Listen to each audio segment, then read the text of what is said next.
150 വർഷങ്ങൾക്ക് മുമ്പാ. അന്ന് ഇവിടെ മൂപ്പ് ഭരിച്ചിരുന്ന പ്രതാപശാലിയായ ഒരു കാർന്നോരുണ്ടായിരുന്നു. ആ കാർന്നോര് തഞ്ചാവൂരിൽ നിന്ന് കണ്ട ഒരു നൃത്തക്കാരിയെ മേടമേ കൊണ്ടുവന്ന് താമസിപ്പിച്ചു. നാഗവല്ലി എന്നായിരുന്നു ആ തമിഴത്തിയുടെ പേര്.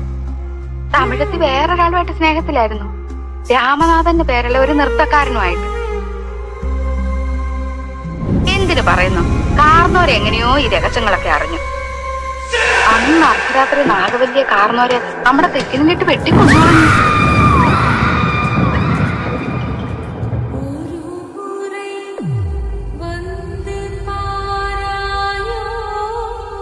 എട്ടാം ദിവസം ദുർഗാഷ്ടമി രാത്രിയില് നാഗവല്ലിയുടെ പ്രേതാത്മാവ് ഒരു രക്തയക്ഷയായിട്ട് മാറി കാർന്നവരെ കുത്തി കൊലപ്പെടുത്താൻ വേണ്ടി അരക്കകത്ത് വരെ കയറി ചെന്നാ പറയുന്നത്. അതീ പിന്നെ നാഗവല്ലിയുടെ പ്രേതാത്മാവ് തീരാപ്പകയോടെ ഈ തറവാട്ടിലൊക്കെ അലഞ്ഞടക്കാൻ തുടങ്ങി.